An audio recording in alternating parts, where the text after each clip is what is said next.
Ir al lugar en donde hace muchos años se escribió la historia de la Argentina y anoche, según el presidente Milei, se escribió un nuevo capítulo de la historia argentina. Un cambio de época.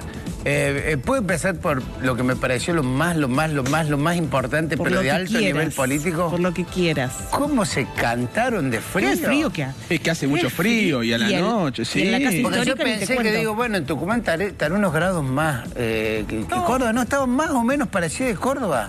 En Córdoba no se aguantaba adentro. Sí, Pues yo lo veía por tele adentro y tenía frío. Habrán puesto, en una escena no se vio, pero habrán puesto de esos tipos torpedos que tiran calor, los chinos, ¿viste? Esos que ponen... Había unas tomas amplias y que no se notaba que hubiera habido... Calefacción. Esa calefacción.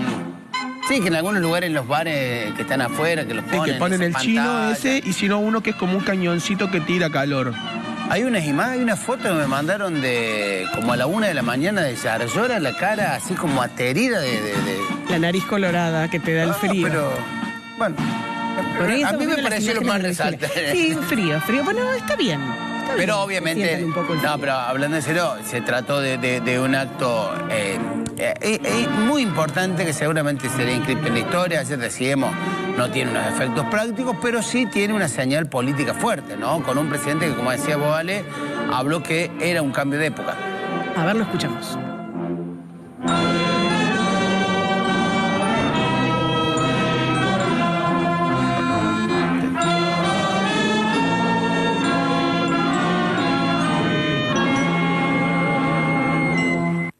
Quiero agradecerle a todos los presentes por haberse congregado aquí en la casa histórica de nuestra independencia, después de décadas de pendular entre proyectos antagónicos que nos han hecho cada vez más pobres. Hoy nos reunimos para renovar nuestros votos patrióticos y firmar lo que hemos llamado el Pacto de Mayo. Por eso quiero agradecerle a los integrantes del Gobierno Nacional, a los 18 gobernadores que hoy nos acompañan, a los dirigentes, diputados y senadores de distintos partidos, bloques y distritos, a los expresidentes, a los representantes de los distintos sectores de la economía, los jefes de las Fuerzas Armadas y todos los demás que están hoy aquí. A pesar de haber estado enfrentados en el pasado o haber defendido ideas distintas a las que hoy suscribimos en este pacto, tienen la generosidad de acudir a esta convocatoria, lo cual constituye un acto de grandeza y sin dudas de amor a la patria, porque están acudiendo al llamado que les hace el pueblo argentino, que nos escucha desde su casa y que el año pasado le exigió a la dirigencia política un cambio profundo de dirección. Que esto sea posible hoy en la Argentina, después de tanta división, es sin duda el símbolo de un cambio de época. Bueno, quizás le llevó un poco más de tiempo de lo que esperaba, pero logró casi la foto que quería. Sí. No completa, pero bastante importante. Bueno, ahí me parece que va por ahí el tema del cambio de época, lo venimos hablando. No digo que sea Milei, pero Milei encarna esto que se dio en la sociedad argentina de una transformación de cuestiones de agenda pública, de discusión, de conceptos que estaban como subyacentes y que con Milei emergen y aparecen claramente en la superficie. En eso me parece que sí el cambio de época. Y obviamente que el tema no es menor, porque fueron 18, pero en realidad son 19 porque los que tenían voluntad de firmar, porque Vidal de Santa Cruz no pudo viajar por el temporal de nieve. Me parece que eso es un elemento muy significativo, que 19 gobernadores en este contexto que Milei describía, de enfrentamiento, de división, de griete, de cuestión, y cuando él termina el discurso vuelve sobre este concepto ya sin haberlo leído, de agradecerle la generosidad de los gobernadores y de legisladores de otros partidos de haber asistido a esa ceremonia en Tucumán. Bueno, viendo esas imágenes, cuando uno veía todo este proceso, algunos estaban más cómodos que otros, algunos lo pasaron mejor que otros. Era una situación extraña, parecía que estaban rindiendo un examen, tenían que pasar, tenían que firmar y sacarse fotos, algunos iban antes, otros después, pero esa imagen que estamos viendo ahora es la que representa a un país. Y pensaba, hay que ver después cómo se mide esto, pero es probable que para Milei sea como una bocanada de aire fresco, como una especie de relanzamiento, en donde mucha gente que está esperando que quizás desde lo económico sienta un poquito más de alivio, esto le sigue dando fuerza para seguir aguantándolo. Le van a plantear a Milei lo mismo que le plantearon cuando se aprobó la ley de base. Sí. Bueno, ahora tenés la herramienta, bueno, ahora tenés el gesto de respaldo, ahora es necesario que empiecen las medidas o que continúen las medidas que viene planteando el gobierno. Es tu responsabilidad lo que pasa a partir de ahora. Exactamente. Necesitas ahora dar respuestas concretas. Es porque, digamos, hay un gesto de la dirigencia política, más allá de algunos retaseos y demás, hay un gesto de la dirigencia política, hay un sector, obviamente, que no fue. Pero se sabía que no iba a ir. Se sabía que no iba a ir, y es más, a Milei casi que te diría que le conviene, entre comillas, tener a un sector enfrentado. Habló obviamente también de los ausentes, pero es un gesto importante, digo, con la, digamos, la única ausencia fuera, digamos, que no estaba prevista era la de Victoria Villarruel, pero fue una cuestión de salud, estaba enferma, esperó hasta el último momento, vieron el tiempo que iba a hacer, imagínense una persona engripada, sometida ahí en la madrugada tucumana con esas temperaturas, y decidió no ir. Y el otro tema, el de la Corte, que ayer lo charlábamos. Está bien, los miembros de la Corte o le mandaron un mensaje por el hijo, dijeron no nos metemos en esta cuestión que a lo mejor en un momento tenemos que revisar, pero el resto, la foto es bastante interesante como para ver de este gesto que tiene Milei, que insisto, él sabe que es un gesto y que él ahora tiene que llenarlo de contenido ese gesto.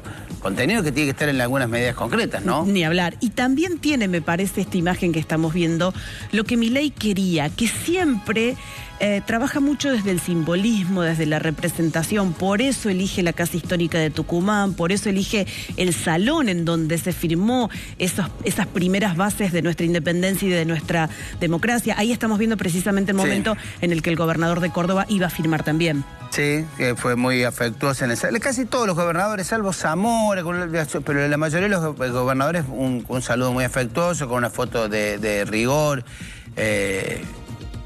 Me vuelvo sobre lo de que decimos la gesta patriótica de los símbolos. Mira, es desde pese a que él plantea destruir el Estado, ser el topo que destruye el Estado, el terminator que destruye el Estado, es muy, muy cuidadoso en la comunicación y en el planteo de esto, en los símbolos.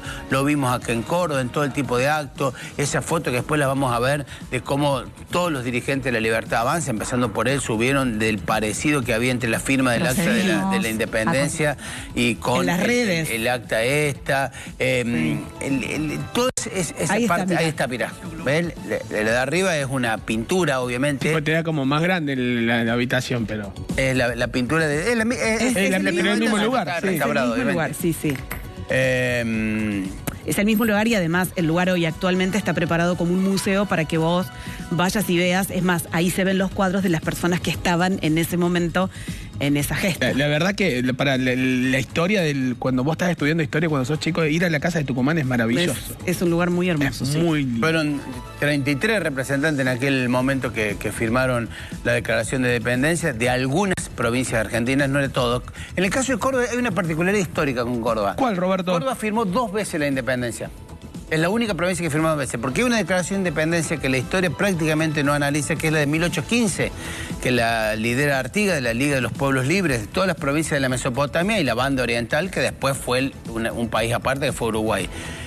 Firman una declaración de independencia donde Córdoba manda representantes a esa asamblea, pero como que Buenos Aires la desconoce y después viene el directorio de Buenos Aires que manda al Congreso de Tucumán a una nueva declaración de independencia donde Córdoba vuelve a asistir y las que habían firmado antes no, por eso Córdoba tiene esa particularidad, una curiosidad histórica. Ahora, sí. Pregunto, para ustedes, que en ese mismo lugar, después de tantos años, de más de 200 años, ¿verdad? De lo que sucedió en ese lugar, que hoy en la Argentina nuevamente todas las provincias tengan, o todos los gobernadores representando sus provincias tengan que juntarse para firmar un nuevo pacto. ¿Es un signo de una madurez democrática, de algo que tiene que suceder o de un retroceso porque todavía no nos ponemos de acuerdo? ¿Qué representa esa imagen? Y lo que pasa es que si uno ve la situación como está, se puede leer desde las dos formas, las dos lecturas caben, digamos. Es un avance importante tener todos los gobernadores de distintos signos, de distinto origen partidario, reunidos firmando un acta. Es una cosa importante, habla de civilidad, habla de diálogo, habla de una cuestión. Después habrá que ver si se lleva a cabo. De madurez política. Pero también, obviamente, y lo dijo Milei en algún momento del discurso, todo aquello que la Argentina había logrado, ese proceso que empieza en 1816, traumático hasta 1853, que son casi 40 años de guerra civil, hasta dictar la Constitución, organizar el país, y ahí sí despega todo ese crecimiento de la Argentina del siglo XIX se nos desplomó a mitad del siglo XX y estamos como estamos. Con lo cual hay claramente hay un retroceso, ¿no? Bueno, hablando de los ausentes, decía Milei. Eliminaremos las jubilaciones de privilegios para presidente y vicepresidente. Hay muchos dirigentes políticos, sociales y sindicales que no están aquí hoy entre los presentes para sucumbir a este acta fundamental. En algunos casos porque sus anteojeras ideológicas los hacen desconocer la raíz del fracaso argentino. En otros por miedo o vergüenza de haber persistido en el error durante tanto tiempo. Y lamentablemente, en muchos casos, por obstinación en no querer ceder los privilegios que el viejo orden les brindaba. No es casualidad que entre estos últimos se encuentren quienes han intentado e intentan cotidianamente boicotear a este gobierno y conspiran para que fracase. Ellos son adictos al sistema porque sus intereses personales son diametralmente opuestos al del común de la gente. Y saben, aunque no lo admitan, que ellos progresan a costa de que el conjunto de los argentinos les vaya cada vez peor. Bueno, ahí está, los que no estuvieron, que era obvio que le iba a dedicar algunas palabras, pero que como vos decías, hasta le terminan siendo funcionales los que no fueron.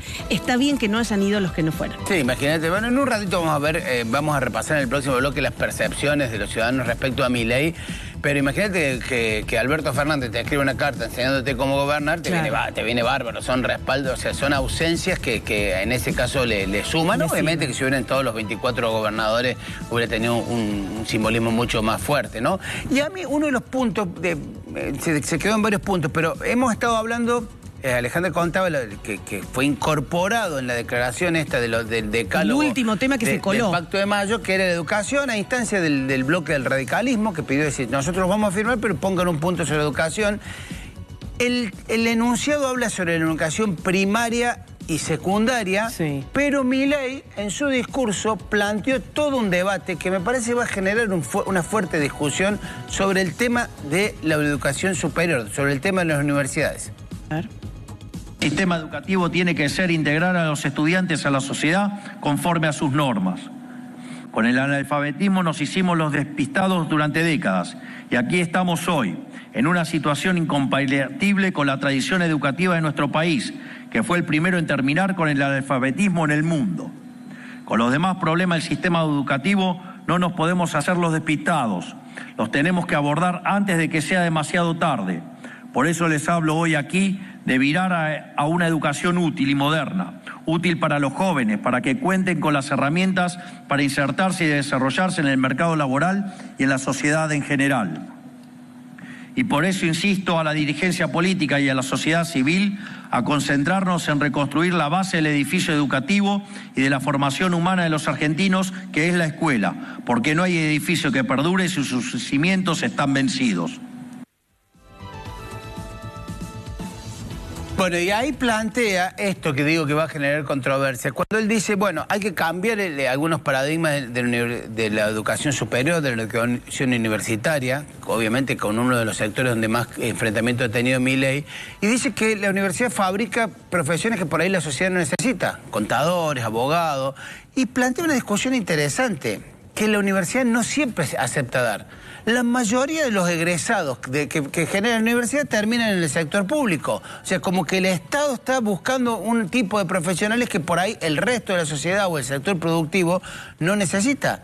¿O no se da esa discusión? Absolutamente necesaria esa discusión. Por ahí hay una serie de actividades que se están desarrollando en la Argentina, más allá de toda la industria del conocimiento, la tecnología y demás, pero otras actividades que hacen el perfil productivo que necesitan un tipo de profesional que no hay. Porque vos tenés facultades sobredimensionadas en la cantidad de tanto de ingresantes como de egresados y facultades raquíticas. Y esas raquíticas por eso son demandadas. Bueno, hoy nadie en la Argentina se animó a dar esa discusión hasta ahora. Y es una discusión necesaria, ¿por qué? Porque vos hoy tenés incluso empresas o sectores o áreas que no consiguen personal para trabajar. Y eso significa que no estamos generando estudiantes que estén interesados en transitar carreras que les va a permitir tener un buen trabajo en el futuro. Pero también eso tiene que ver, para mí es una cuestión de escalones. Vos tenés que discutir lo que pasa en la educación pública, pero tenés que empezar por atrás.